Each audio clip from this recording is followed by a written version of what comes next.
Good morning, or it's not even morning, it's evening, it's afternoon.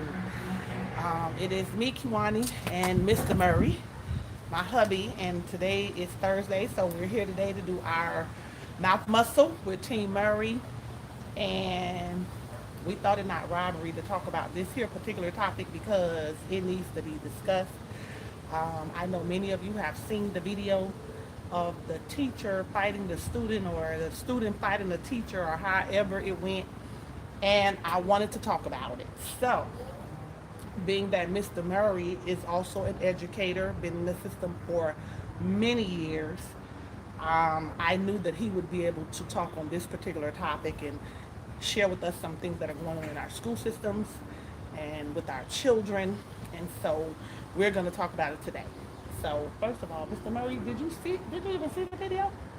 I Did you saw see it? bits and pieces. I think my sister sent it to me. Okay, So, so now, first of all, you and I have been having these conversations the past couple of days with just talking about young people. We've had some conversation with some young people, and tell me what is your take on what is happening with our young people? If this incident, why do you think we're seeing videos like this in our school system? several things take place. Number one is the way of technology. Technology has become more and more prevalent in the way things are being portrayed or being put out there. Number one. Number two, it's an avenue or audience for children to have or young people to have that they normally don't have with nobody else. Meaning that I can say and be who I want to be behind this camera. Okay. And this allows me to be, again, who I want to be behind this camera. So I create my own audience, I create my own atmosphere, and nobody can tell me nothing different. So behind this camera, I'm somebody else. But when you put me in the actual midst of it, then I have to be somebody totally different. So it gives them some type of encouragement. It gives them some type of insight. Many kids feel like they're not being heard. So this their way of voicing or acting out in some cases um, different scenes or different characters that they normally don't get a chance to do in a normal setting. Okay, so you feel like social media, for example, is playing a big role Yeah, most definitely. in how our children are behaving. Okay, so in this incident with the teacher and the student, who was, I don't know if there was a right or wrong, but who was right in this particular case? Now, I did watch the video. I watched it several times. And I heard the young lady say when she initially approached the teacher, I guess, she kept saying, well, so the rules don't apply to everybody, or she said something about the rules didn't apply to everybody. Why you ain't take everybody's phone or something like that. So it made me think that maybe she felt like she was being picked on because it was just her phone being taken. I'm not sure that's the case, but that's what she said. So, not that I'm condoning her behavior, because baby, no, that's a no. However, what is your take on the video itself? What should have happened or not happened in that video? Well, I'm gonna go back to the genesis of it. I fought the teacher from this standpoint. I don't know if she was a substitute teacher or that she was a Well, they permanent. did say she was a substitute. Okay. Um, One, substitute teachers, they have a bad. It's a tough job. Teaching is a tough job. Education is a tough job because not only do you have to deal with the children, you got to deal with the children's personality, you got to deal with children's attitude, and then you got to deal with the parents. You would have thought, or in some cases, we would have thought this pandemic would have gave the family a foot in on what educators have to go through when it comes to teaching. You know, back in the day, it was okay to say 1+1 is 2, but now you got to deal with, you know, if they don't get it, you got to deal with all type of medical issues. You know, autism is on the rise, ADHD is more prevalent. Um, all of this stuff is festering. And then you got a substitute teacher. I done did it, you done did it, some of the viewers done did it. We done tried the substitute teacher because you the substitute. So, I ain't never tried no substitute because my mom ain't raised me like that. We ain't play with no teachers. well, So when no, I say get your point. when I though. say get try, your I mean in point. some cases we didn't. And after the truth is told, man, we're gonna be honest. We didn't do the work right then like we would if I know if Miss Thomas was there. It ain't no talking, it ain't no playing. But when Miss Thomas wasn't there, I can goof off a little bit and still get my work done. But because we Okay. had a sub, so that's what I mean by we tried the substitute. We Okay. all did something. Came in class late, ate some Okay. chewed some gum when we weren't supposed to. We did something. Okay. And times have changed.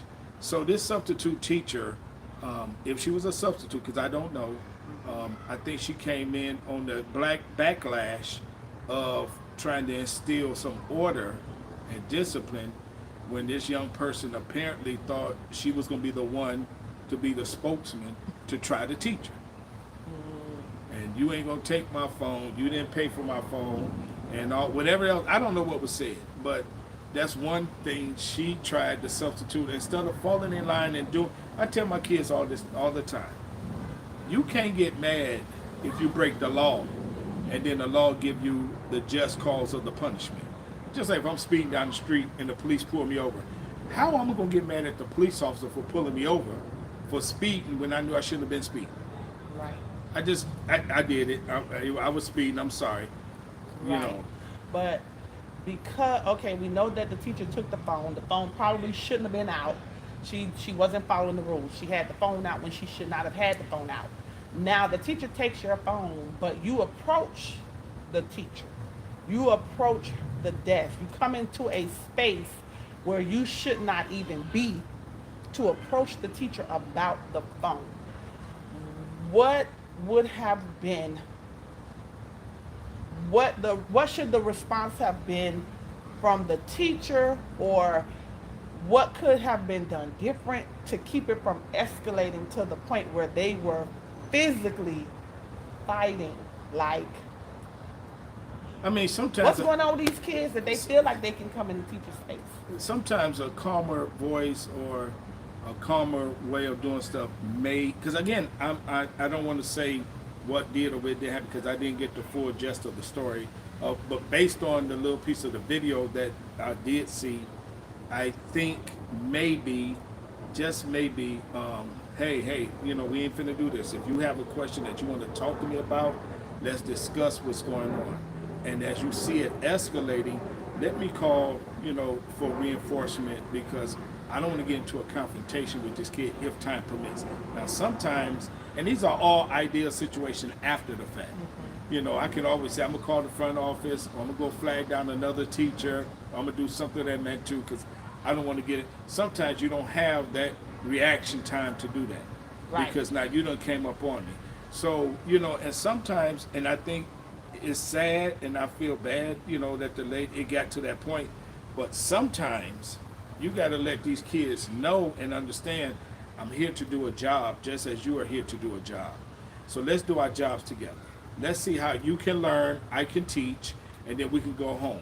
If you have a question why this is the situation with the phones, then let's call the administration in, or the guidance counselor, or the dean, or whomever. But this is the rule that we have, and it could have been a rule that the teacher instilled because it's a distraction. Now, I kind of agree with the young lady from this standpoint. Somebody had a phone that video recorded the situation. Right. So, you know, if you're going to do it, yeah, you got to do it across the board.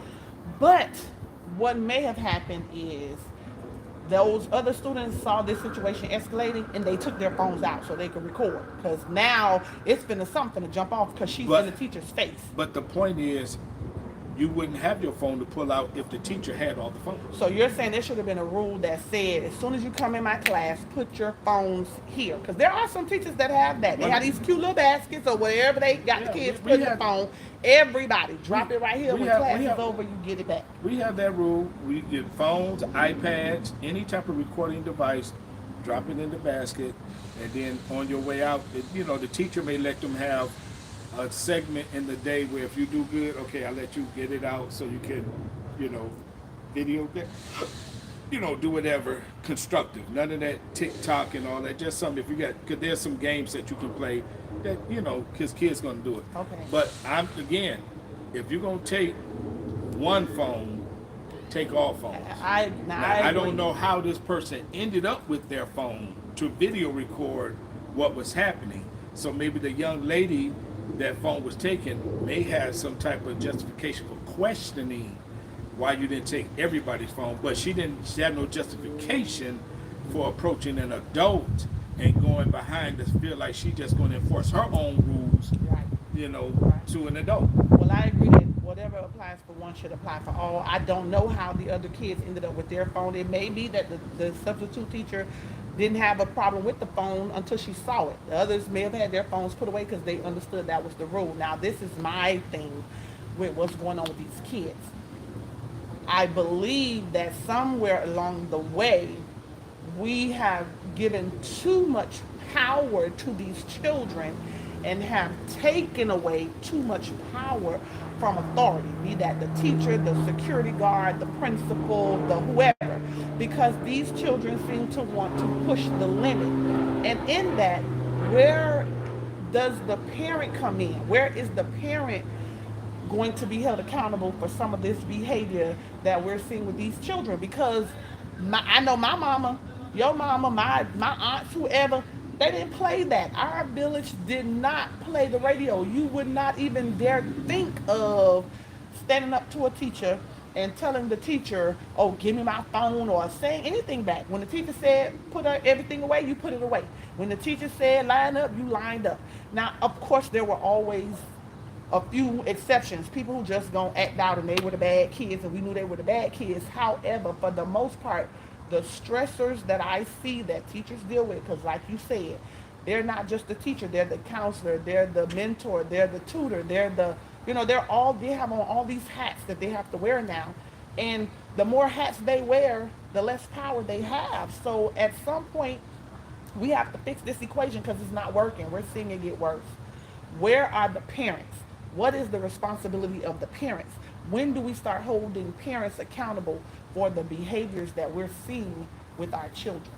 When parents and grandparents and aunts and uncles register and vote. And the reason why I say register and vote is because this thing is bigger than just the kids. It goes all the way to, in this case, Tallahassee. Mm-hmm. You have a governor that pretends he putting the rights in the parents' hands. And that's really not the situation. He's taking the rights because there is no harm in teaching your children about the history and the things that people went through, your ancestors, to get you where you are, even when it comes to education.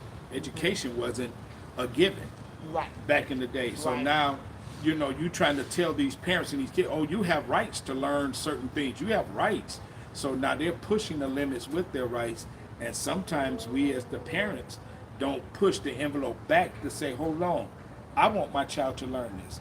I want my child to learn. I had coaches that, Coach Moore and Coach Duncan, you stepped out of line, you're going to get that wood in your behind, and it wasn't no question about, it wasn't abuse and it wasn't question. All it was is by the time I got home, I could go to mom and say, Coach Mo did this, but what did you do to cause Coach Moore to do that? Right. And then sometimes my mom didn't even ask. Right. She did, you embarrassed me, you know better, slap across the head. Right. And so you put those things back in the parents' hands, but parents and likewise need to vote and go back to Tallahassee to tell them, stop the foolishness. Stop with this, you can't learn about black history. You can't learn about, the don't say gay bill. Stop all that foolishness out. How do you know if you want to be educated, people in Tallahassee, gay simply means happy. But you don't want to be educated. You just want to run behind these laws and these bills to line up your pockets. Thoughts and views and comments are those of Jeff Murray and Jeff Murray only. So what's happening, so these parents, some of these parents rely on government assistance. So They fall in line with that type of stuff because the government gonna take care of it. The government. And then some parents, let's be honest, some of them are just lazy as hell. Don't want to do nothing. Don't want to be involved. Don't care. Just say their kid is always right. No, your kid ain't always right. Absolutely not. Your kid ain't always. You will. I don't care what that teacher did, what she said, how she said it. And I tell my kids this all the time. That's somebody's mama. That's somebody's daughter. That's somebody's child. Give them the respect you would want somebody to give to your mama, your auntie, or your grandma, whomever. And if she's wrong, if that teacher is wrong, there's always checks and balances in place. You don't take it into your own hands to go fight somebody over phone. Watch this, that she probably didn't even pay for herself, and I'm talking about the kid. She didn't probably pay the phone, she probably didn't pay the phone bill, but you fighting somebody over something that technically don't belong to you.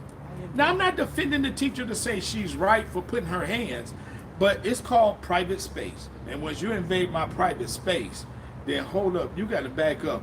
But I'm hoping that was a last resort that teacher had, because she probably felt her back was against the wall and she wasn't getting nowhere through conversation. So this kid put their hands on, and she reacted out of, a reaction, cause and effect. Right. And there are some people who felt, there are people who this debate can go on and on about how it should have been handled, what the teacher should have done, because there are people who are saying under no circumstances should the teacher have hit the child, under no circumstances.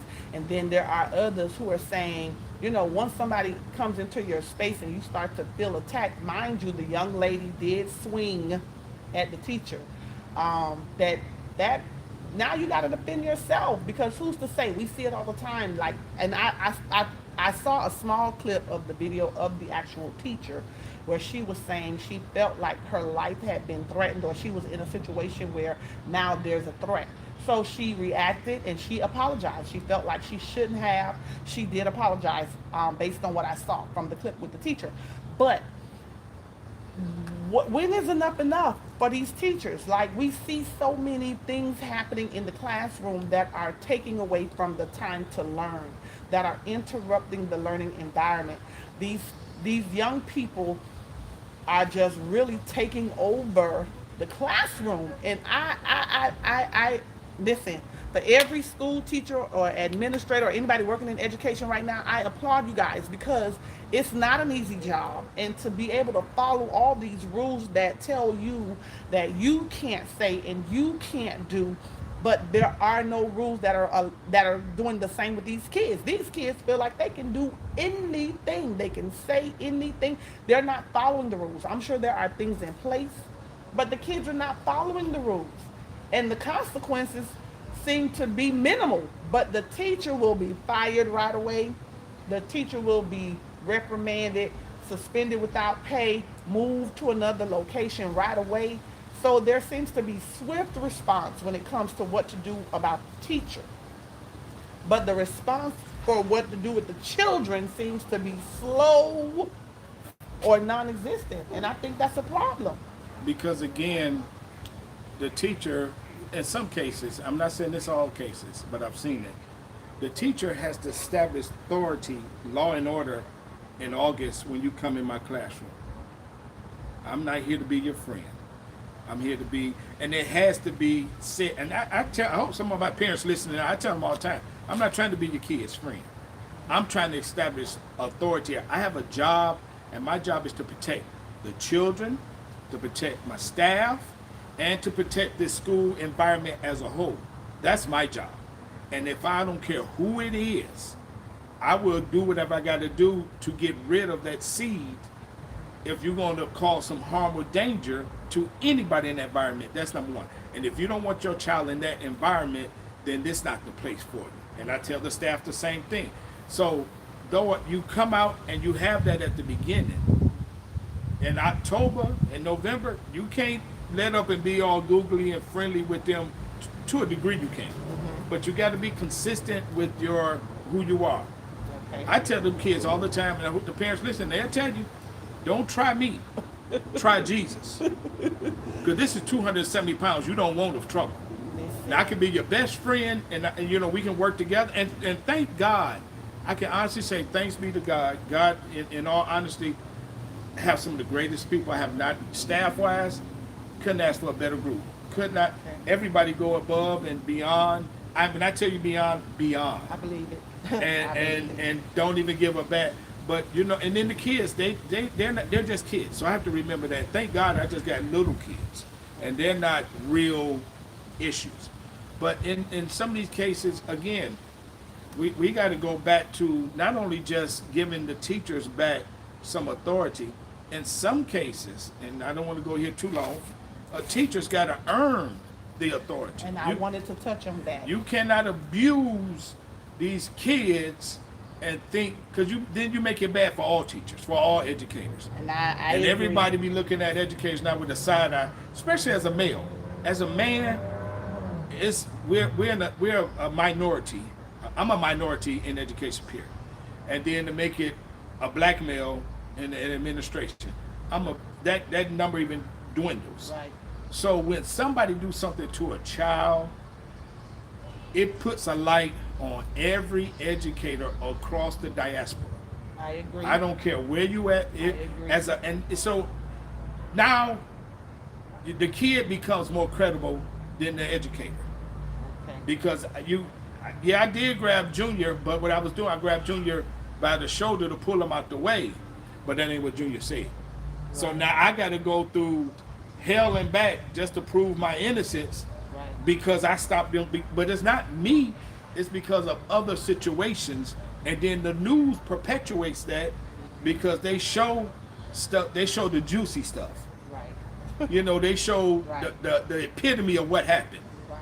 But was that really what happened? But now it's too late because I have never seen the news come back and say, "Hey, we know we reported this, you know, last week or last month, but just to follow up, this is what really happened."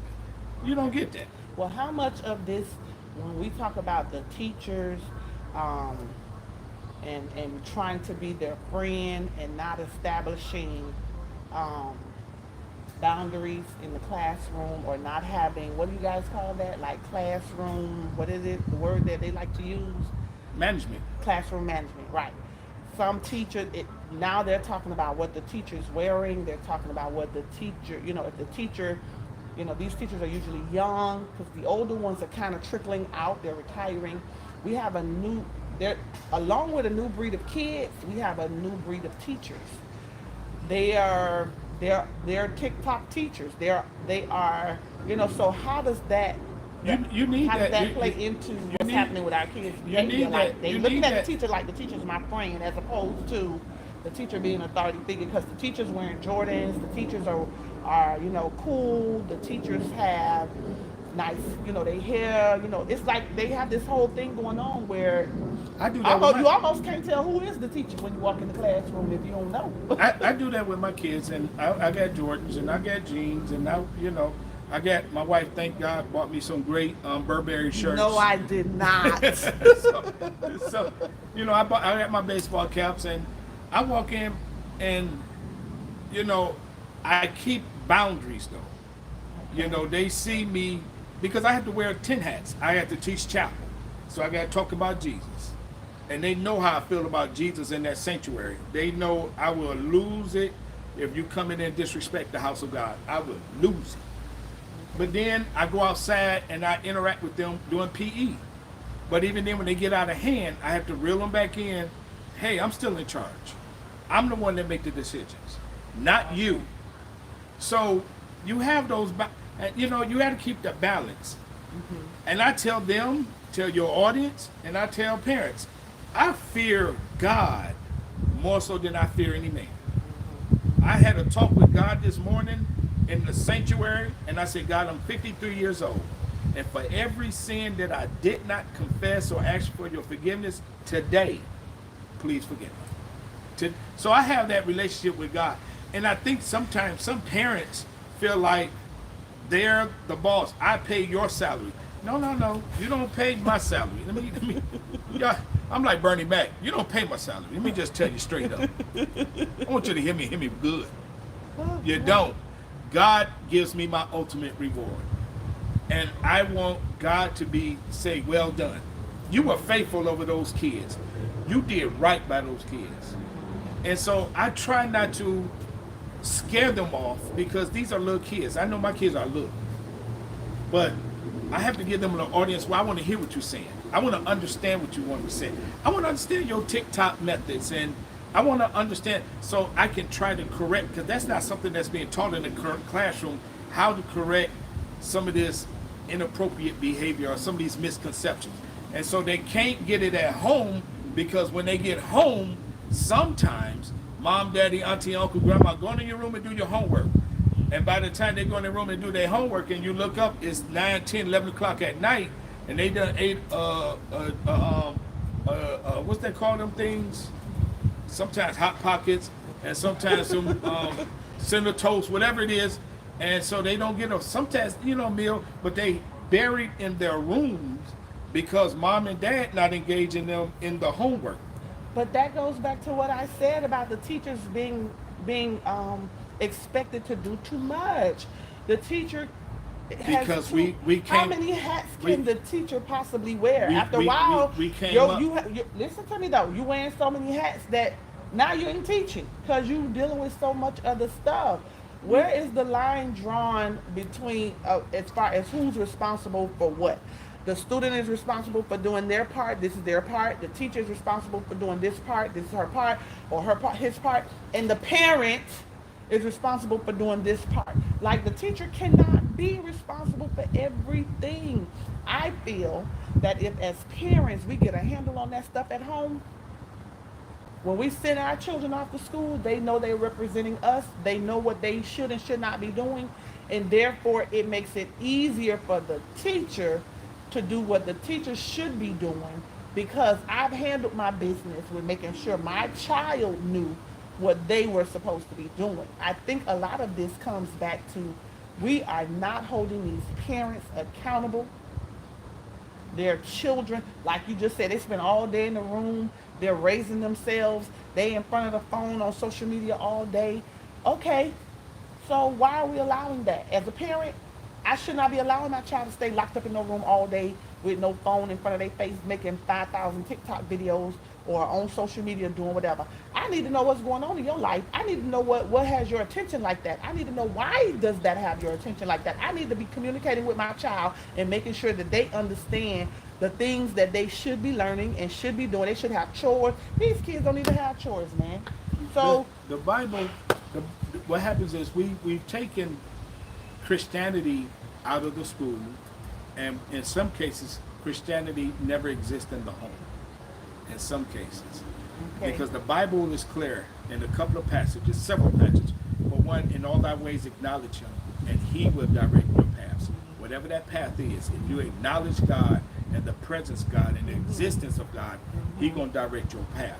Number two, if my people, which are called by my name, that's the part right there. My people. Are you part of God's family, or you part of the world system?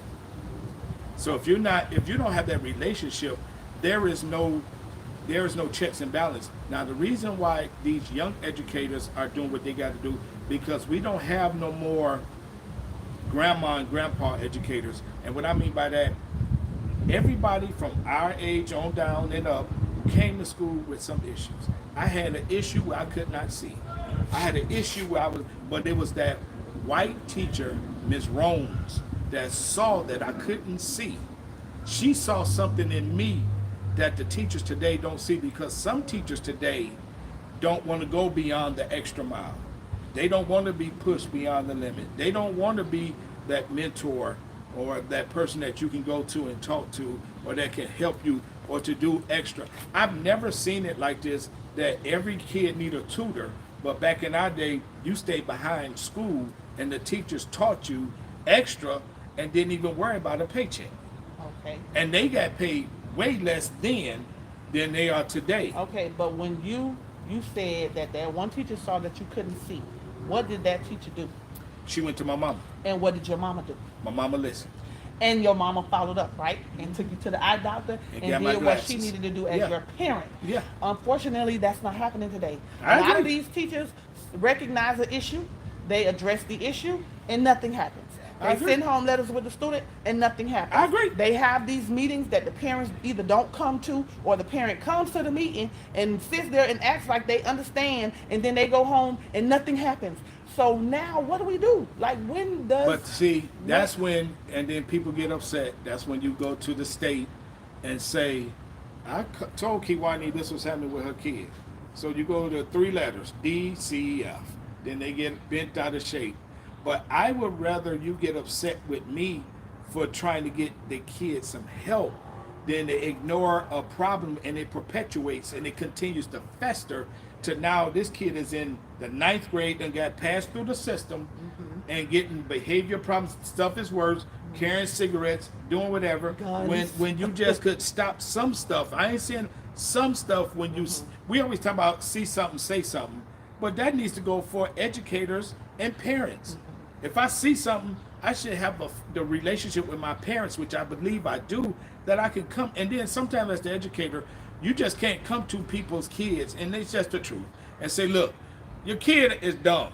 No, you Absolutely can't. not. You You can't. So cannot. guess what? My wall is up. You don't call my kid dumb. That's my kid. So now I'm offended. But if I can say, hey, Wanda, can we talk? I think I see some challenges with one of your kids. It could be this, or it may be that. Can you just take them? I'm no professional to diagnose them, but I can see where he or her is struggling in class, and they've been doing this over a period of time. Can we just go get them checked out just to see? Okay. Just you know. And I even told some of my parents, I'm old school. I'll go to the doctor with you.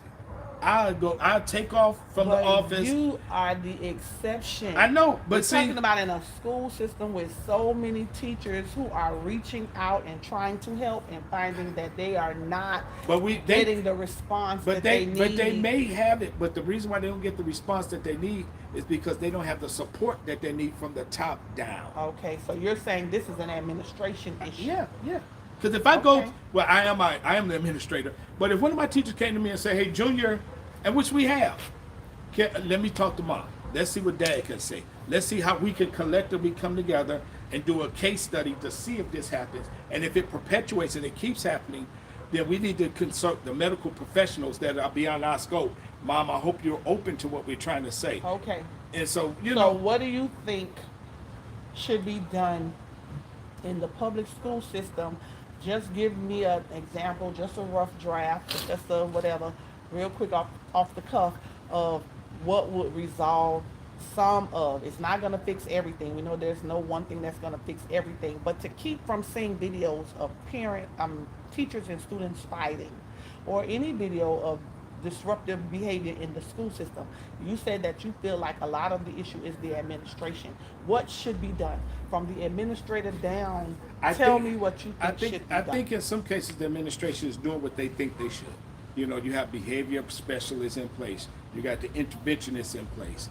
You got, you know, all these other professional people in place. I think that's what's happening. But I think what's happening is that we have to approach this thing from a grandmama standpoint. Let me sit down with you and talk to you one-on-one, you know, with these families to see, and then put a timetable. If they don't, I don't know that they do, we're a private school, but put a timetable in place to say, these are some of the things that we want to try with Junior. Can we come back in 2 weeks and see if there's some Progress. difference? Or do you need help? I told my kids this, I don't want to be a school that just educate. I want to be a school that cares. If your kid is at home and they don't have food, if they don't have lights, if they don't have shoes, come and talk to me. Let's sit down and talk. Because as an administrator, it's hard to do homework when you're hungry. I agree. It's hard to do homework when you ain't got no lights. Right. Now agree. that's something that I know the public school can't do, and because a lot of them, their hands are tied. So you have teachers that do stuff on their own, Right. and I applaud them and thank God for them and Right. encourage them to keep, Right. But see if we can go back to doing some of that stuff to reach the family and let the family know these services are here for you. Right. Please come and take advantage of them. Okay. Please, because it's not about us, it's about getting, and if you need some help, let's talk about it. Swallow the pride Okay. and get rid of the pride so we can, because at the end of the day, we want to raise these nations. These are not just children, these are nations that can change the trajectory of where this system is. I agree. And I want to thank you for this conversation, and you're passionate about what you do as an educator. We do want to thank you all for joining us. Let me tell you, we know that there are some administrators that are working very, very hard, and we appreciate you. There are some school teachers, some counselors, some interventionists, the whole team of professionals that work with our children every day and are really trying. And we want you to know we see you and we appreciate you. To those parents who are very involved, always on the job, dealing with their children and the school system, checking homework, doing all the extras, we see you and we appreciate you. We know that the system is broken, and whatever it's going to take, as Mr. Murray has said, to get us to the place where we can raise nations, that's what we want to do. So we hope that we've said something to encourage you all as parents, as administrators, as teachers, to continue to fight for our kids, man. We have to pay attention to the laws that they're creating, the things that are happening and going on around us and in our school system. And let's get back to being a village. Let's raise nations. So we thank you for joining us. Don't forget to like, subscribe, and share this video segment. And we look forward to seeing you all again next Thursday for Mouth Muscle with Team Murray. We love you guys, and good evening.